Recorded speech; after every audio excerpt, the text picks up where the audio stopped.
আসসালামু আলাইকুম। আজকে আমরা এমএস ওয়ার্ড নিয়ে কিছু কাজ করব। কিভাবে আমরা এমএস ওয়ার্ড ওপেন করব, সাথে সেখানে কিভাবে লেখালেখির কাজ করতে হয় এবং কি কি টুল আছে সে নিয়ে আজকে আমাদের আলোচনা। তো প্রথমেই যখন আমাদেরকে এমএস ওয়ার্ড নিয়ে কাজ করতে হয়, প্রথমে আমরা যদি এমএস ওয়ার্ড ওপেন করতে চাই, আমরা উইন্ডোজ বাটনে গেলে এখানে সরাসরি সার্চ করতে পারি WORD।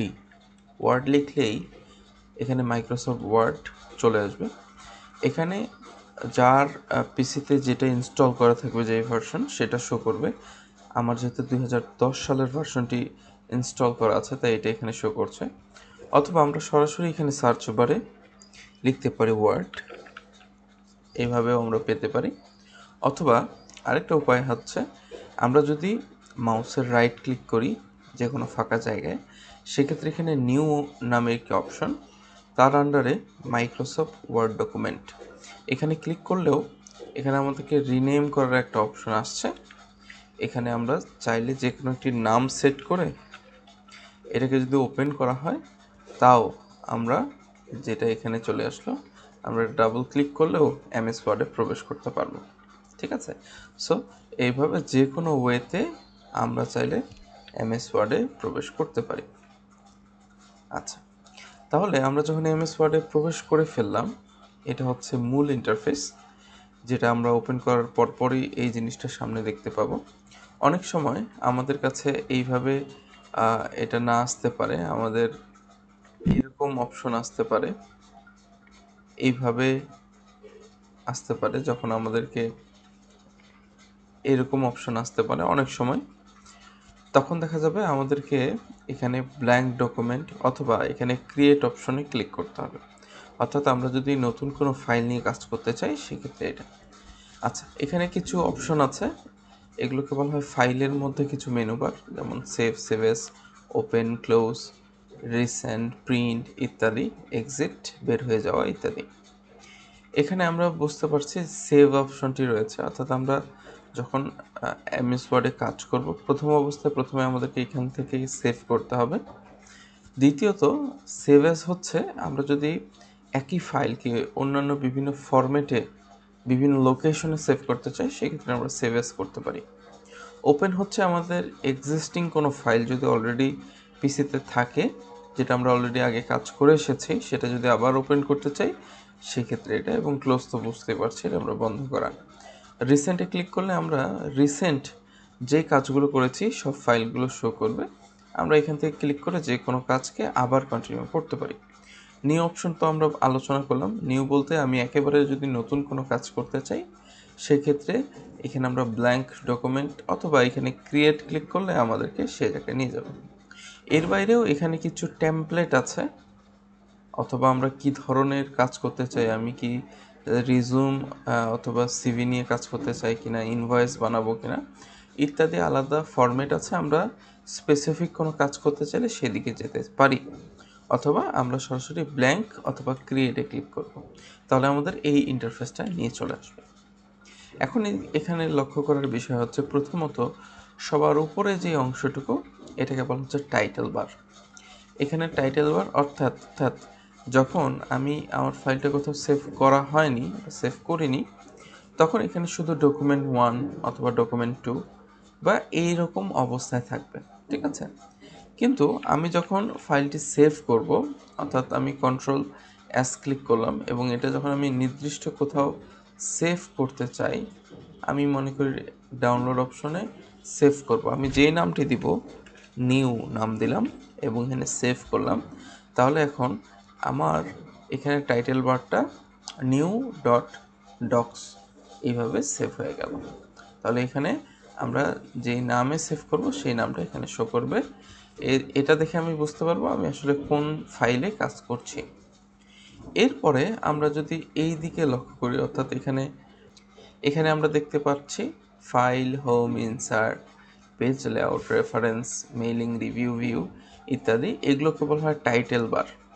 এগুলো হচ্ছে টাইটেল বার, এবং প্রত্যেকটি টাইটেল বারের আন্ডারে আরও অনেকগুলো অপশন আছে, এগুলোকে আমরা বলি রিবন।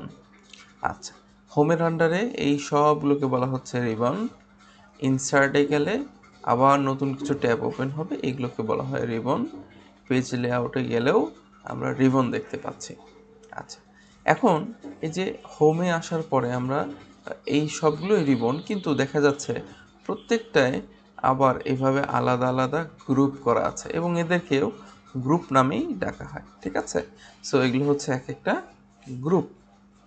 এই গ্রুপের মধ্যে যেমন এখানে আলাদা আলাদা নামকরণ করা আছে, ক্লিপবোর্ড, এখানে লেখা আছে ফন্ট, এখানে প্যারাগ্রাফ, অর্থাৎ প্রত্যেকটা গ্রুপ নির্দিষ্ট একটা কাজ করে। অর্থাৎ ক্লিপবোর্ড আমরা এখানে কি করতে পারি, যে কোনো কিছু কপি, পেস্ট, কাট ইত্যাদি যদি করি আমরা এখান থেকে সেগুলো কন্ট্রোল করতে পারবো। এখানে কপি কাট অপশন, যদি এগুলো হাইড আছে, কারণ আমি এখন পর্যন্ত কিছু কপি করিনি, এই জন্য এটা। ফন্ট, এই গ্রুপের মধ্যে আমরা ফন্ট রিলেটেড সব কাজ করতে পারবো। ফন্টের শেপ চেঞ্জ করা, ফন্টের স্টাইল চেঞ্জ করা, কালার, ফন্টের সাইজ, এনিথিং ফন্ট রিলেটেড সব কিছু আমরা এখান থেকে করতে পারবো। এখানে প্যারাগ্রাফ রিলেটেড সব কাজ করা হয় এবং এখানে স্টাইল, অর্থাৎ আমরা কোনো কিছু লেখার পরে আমরা ফন্টের স্টাইলগুলো সরাসরি চেঞ্জ করতে পারবো এবং আমরা এগুলো ধাপে ধাপে শিখবো ইনশাল্লাহ।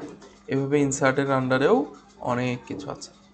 এরপরেও আমরা যদি চাই এতটুকু এক্সেসের বাইরেও যদি আমাদের এক্সেস প্রয়োজন হয়, আমরা এখানে কর্নারে যে একটা ক্লিপবোর্ডের যেই কর্নার অ্যারোটা আছে, এখানে ক্লিক করলে ক্লিপবোর্ডের পপ আপ ফাংশনগুলো ওপেন হবে। ফন্টে ক্লিক করলে এইভাবে পপ আপ আসবে, আমরা এখান থেকেও চেঞ্জ করতে পারবো।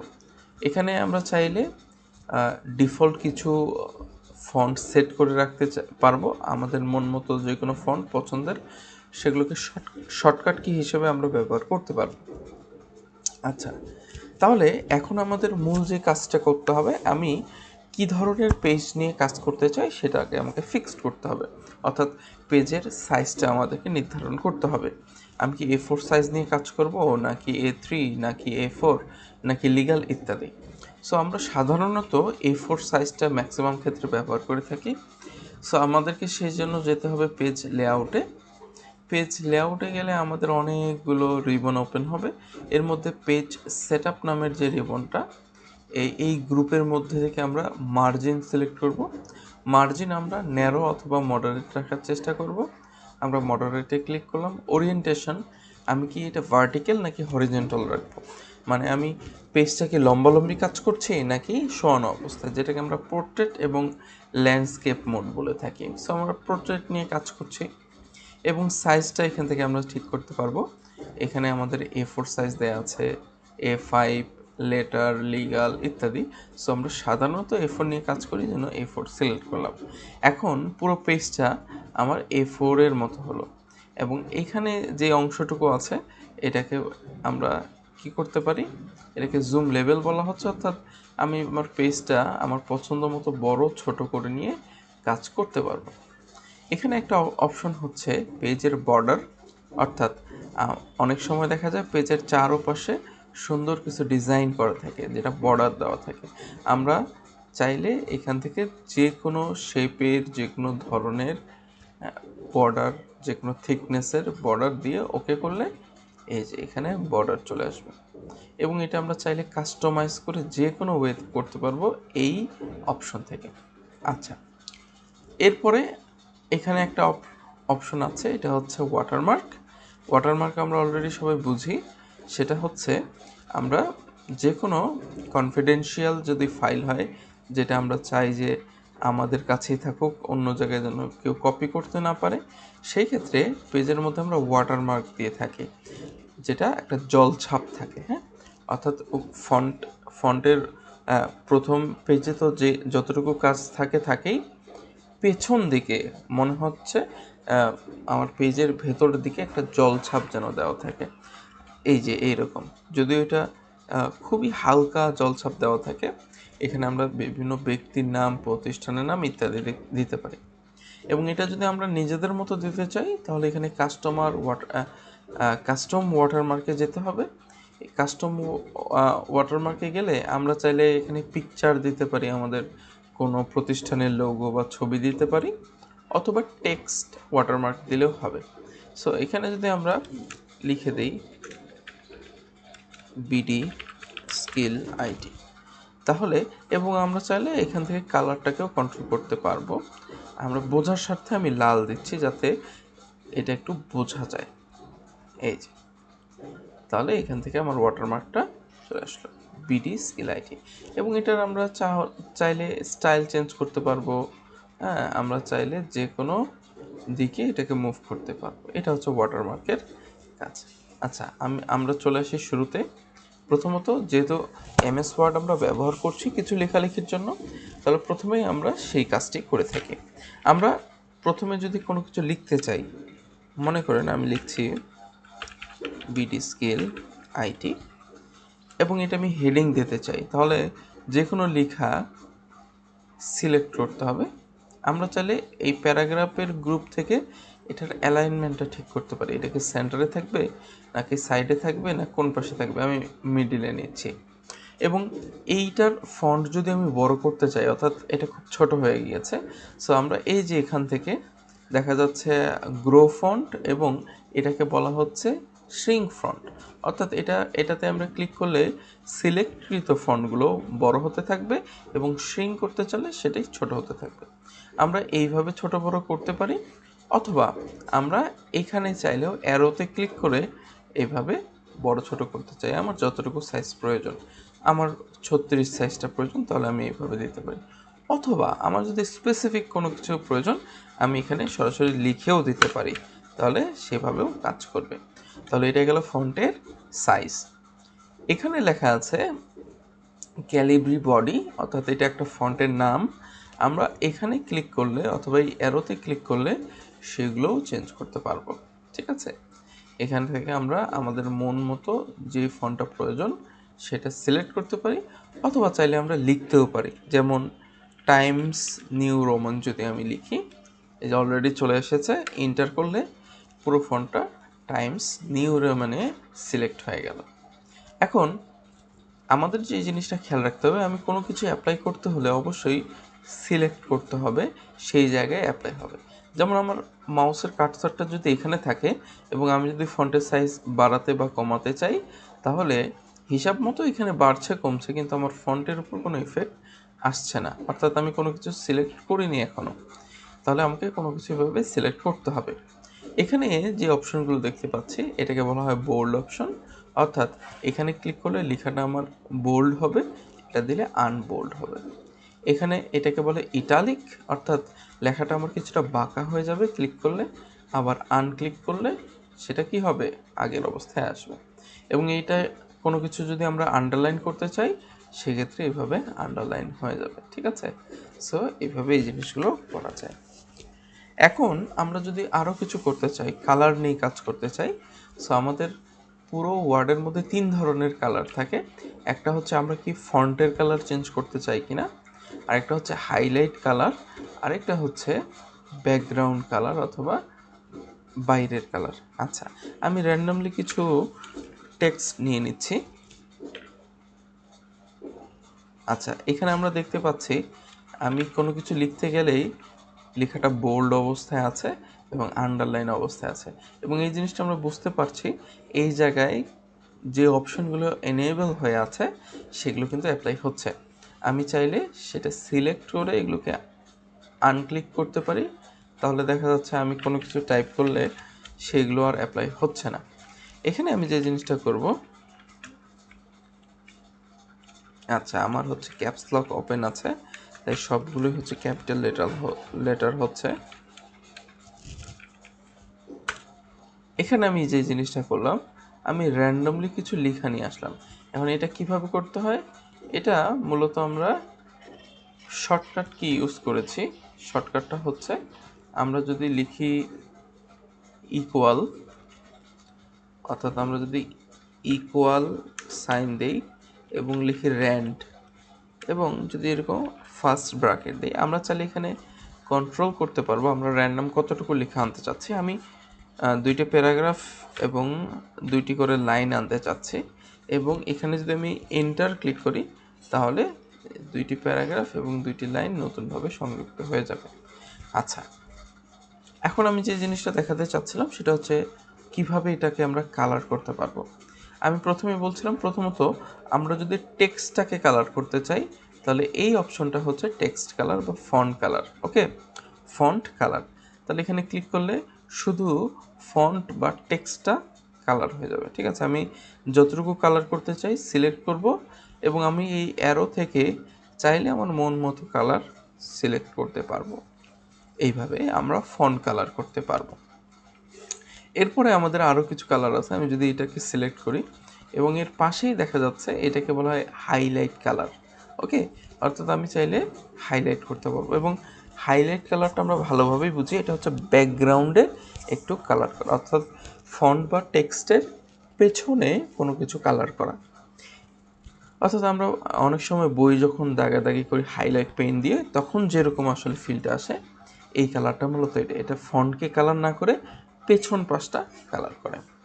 এরপরে আরেকটি অপশন আছে কালারের, সেটা হচ্ছে আমাদের এখান থেকে করতে হয়, প্যারাগ্রাফ অপশনে যেতে হয়, এটাকে বলে শেডিং করা। শেডিংটা আসলে কি? শেডিং মূলত হচ্ছে আমি যেই জায়গাটায় কাজ করব এটার পেছনে পুরোটা শেডিং হয়ে যাবে। যেমন আমি যদি এটা সিলেক্ট করি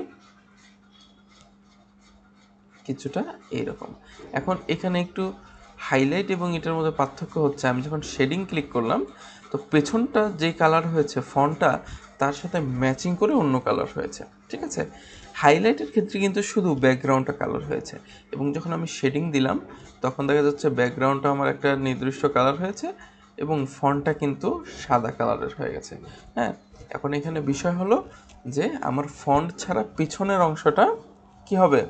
শেডিং হয়ে যাবে, ফন্টটা সাদা হয়ে যাবে। হ্যাঁ, এইভাবে এই তিনটা কালার আমরা কাজ করতে পারি। এরপরে আমরা যদি একটু দেখতে চাই যে আমরা কোনো কিছু কপি করতে চাই, কপি করতে হলে কতটুকু কপি করব? টু চেঞ্জ দ্য ওভারঅল, এটা সিলেক্ট করলাম। আমরা চাইলে Ctrl+C ক্লিক করতে পারি অথবা সরাসরি যে ক্লিপবোর্ড থেকে কপিতে ক্লিক করি তাহলে এটা কপি হয়ে গিয়েছে। এবং আমরা কোথাও যদি এটা পেস্ট করতে চাই তাহলে আমি আমার মাউসটা এখানে নিয়ে আসলাম, কার্সারটা আমি চাইলে Ctrl+V দিলে এখানে পেস্ট হয়ে যাবে, Ctrl+Z দিলে এটা আনডু হবে। ঠিক আছে, অথবা আমি চাইলে এইখান থেকেও পেস্ট ক্লিক করে পেস্ট করতে পারি। ঠিক আছে, তাহলে এইভাবে এই জিনিসটা কাজ করবে।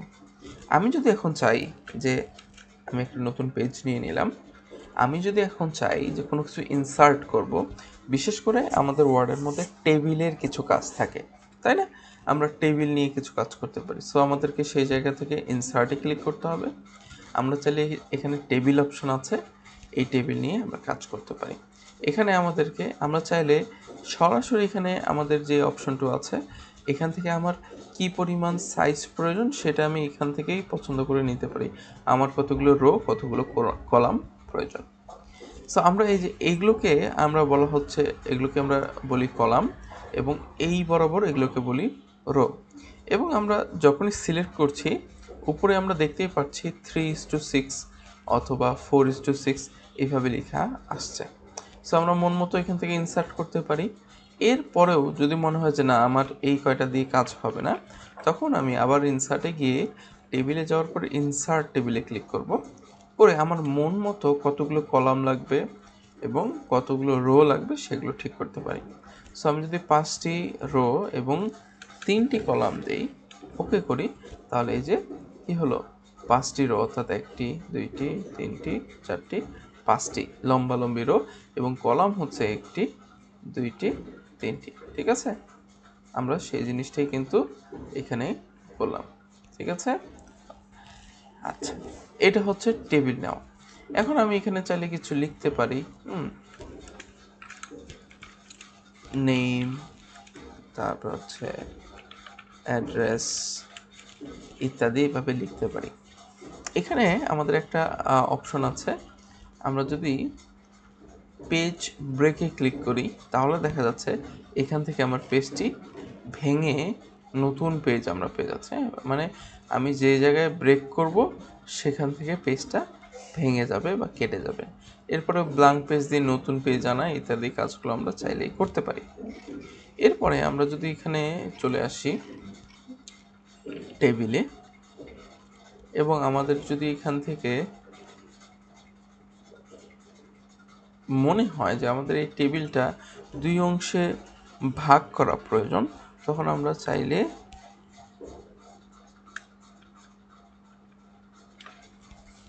আচ্ছা এই জায়গাটা হচ্ছে, যাই হোক আমরা এখন আরেকটা কাজ দেখব কিভাবে আমরা পিকচার ইনসার্ট করতে পারি। এটার জন্য অবশ্যই আমাদের যে জিনিসটা দিতে হবে, ইনসার্টে ক্লিক করতে হবে।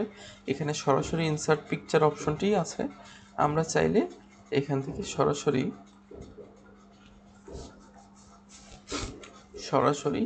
পিকচার ইনসার্ট করতে পারি। তাহলে এটা আসবে অনেকটা বড়, আমরা এটাকে আমাদের মন মতো সাইজ ছোট করে নিতে পারি। এবং এটা অনেক সময় দেখা যাবে আমরা এখান থেকে সরাতে পারবো না, অর্থাৎ আমরা যে কোনো এক সাইডে নিয়ে যেতে চাইলে সেটা যাচ্ছে না। এই জন্য আমাদেরকে কী করতে হবে, পিকচারের গায়ে প্রথমে রাইট ক্লিক করতে হবে, রাইট ক্লিক করতে হবে।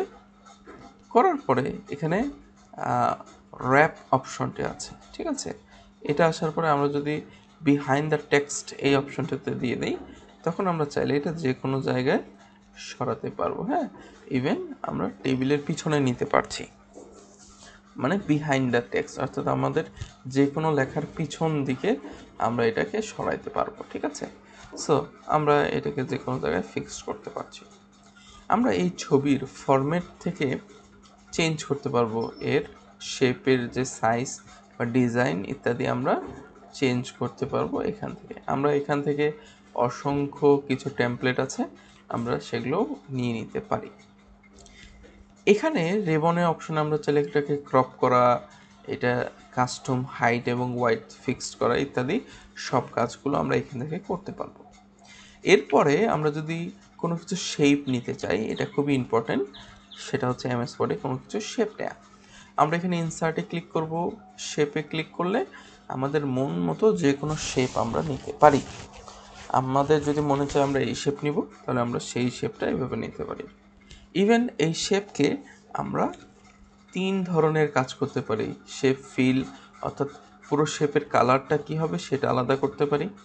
শেপের আউটলাইন, শেপের বাহিরের দিকে কী ধরনের আউটলাইন থাকবে, লাল, কালো নাকি নো আউটলাইন, সব কিছু আমরা ঠিক করতে পারবো। ইভেন এই যে শেপ ফিলের অপশনে গিয়ে আমরা পিকচার দিয়ে এটা ফিল করতে পারবো, ঠিক আছে। অর্থাৎ আমরা যে কোনো পিকচার ওই শেপের মধ্যে নিয়ে আসতে পারবো। ওকে, সো এরকম কাজগুলো আমরা এখান থেকে করতে পারি। শেপে আরও অসংখ্য কাজ আছে, আমরা একসাথে তো সব করতে পারবো না অবশ্যই। এরপরে আমরা চাইলে চার্ট নিয়ে আসতে পারি। আমরা যদি একটু বলি যে চার্ট নিয়ে কাজ করা যাবে। চার্ট আমরা চিনি, চার্ট হচ্ছে এই ধরনের কিছু চার্ট, অর্থাৎ আমরা বিভিন্ন প্রেজেন্টেশন বা ইত্যাদির ক্ষেত্রে আমাদের এরকম চার্ট প্রয়োজন হয়। আমরা এখানে বিভিন্ন ভ্যালুগুলো দিয়ে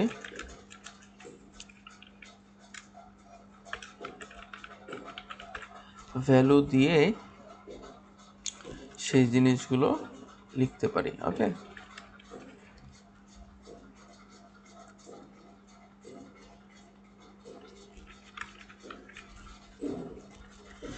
এইভাবে আমরা বিভিন্ন নাম এবং এখানে ভ্যালু দিয়ে এরকম একটা চার্ট তৈরি করতে পারি। ওকে, আচ্ছা, এবং এখান থেকে আমরা তার কালার সিলেক্ট করা ইত্যাদি সব কিছু কাজ এখানে করা সম্ভব। এবং আমরা এখানে যদি একটু দেখাই, আমরা এখানে যেই স্টাইল রেবনটা আছে গ্রুপটা, সেখানে আমরা কোনো কিছু সিলেক্ট করার পরে যে কোনো স্টাইলে আমার লেখাগুলোকে কনভার্ট করতে পারি। এবং আমরা বলছিলাম এখান থেকে আমরা সেটাকে অ্যালাইনমেন্টটা ঠিক করতে পারি, এবং এখান থেকে চাইলে আমরা কি করতে পারি, সবগুলোকে পয়েন্ট করতে পারি, বিভিন্ন লিস্টিং করতে পারি বা পয়েন্ট করতে পারি। এইভাবে 1 নাম্বার, 2 নাম্বার, 3 নাম্বার এইভাবে করা যাবে। সো এখানে ফাইল অপশনে সেভে গেলে আমার পুরোটা আবার সেভ হবে। হোম বাটনে আমরা মোটামুটি এই কাজগুলো দেখলাম। ইনসার্ট থেকে আমরা যে কোনো বাহির থেকে ইনসার্ট করতে পারবো, ঠিক আছে। আমরা চাইলে পিকচার নিয়ে আসা, শেপ নিয়ে আসা, চার্ট নিয়ে আসা, আমরা চাইলে কোনো কিছু লিঙ্ক এখানে সেট আপ করতে পারি। আমি যে কোনো একটি নামের সাথে যদি কোনো একটা লিঙ্ক সেট আপ করতে চাই, এই জন্য হাইপার লিঙ্কে ক্লিক করতে হবে, ঠিক আছে। এবং সেখানে লিঙ্ক আপ করলে আমি সেই টেক্সটে ক্লিক করলে আমাকে সেই লিঙ্কে নিয়ে যাবে, ঠিক আছে।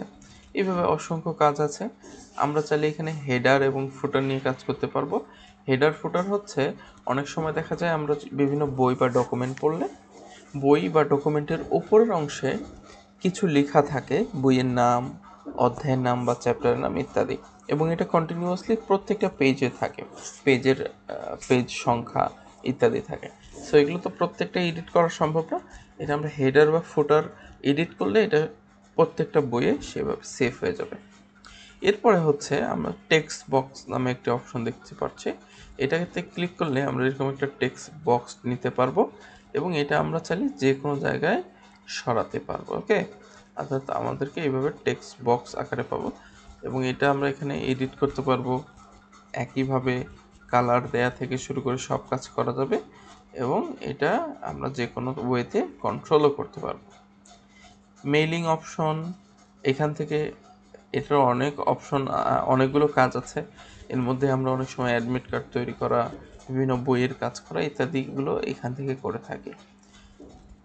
এরপরে ফরম্যাট থেকে আমরা শেপ চেঞ্জ করতে পারি, যেহেতু আমরা টেক্সট বক্সটি একটি শেপের মতো, এই জন্য এখান থেকে আমরা এই জিনিসগুলো কন্ট্রোল করতে পারছি। সো এই ছিল আমাদের বেসিক এমএস ওয়ার্ডের আলোচনা। কারণ এগুলো তো বিশদ আলোচনা, অনেকগুলো এক একটা টুল নিয়েই কিন্তু অনেকক্ষণ ধরে আলোচনা করা যায়। আমরা ওভারঅল কিছু নিয়ে দেখলাম যে কী কী টুল আছে, কীভাবে কাজ করে। অন্য কখনো আমরা একটা প্রপার কাজ করে দেখব প্রত্যেকটা টুল কীভাবে ব্যবহারে কাজ করতে হয়। সেই পর্যন্ত সবাইকে ধন্যবাদ। আসসালামু আলাইকুম।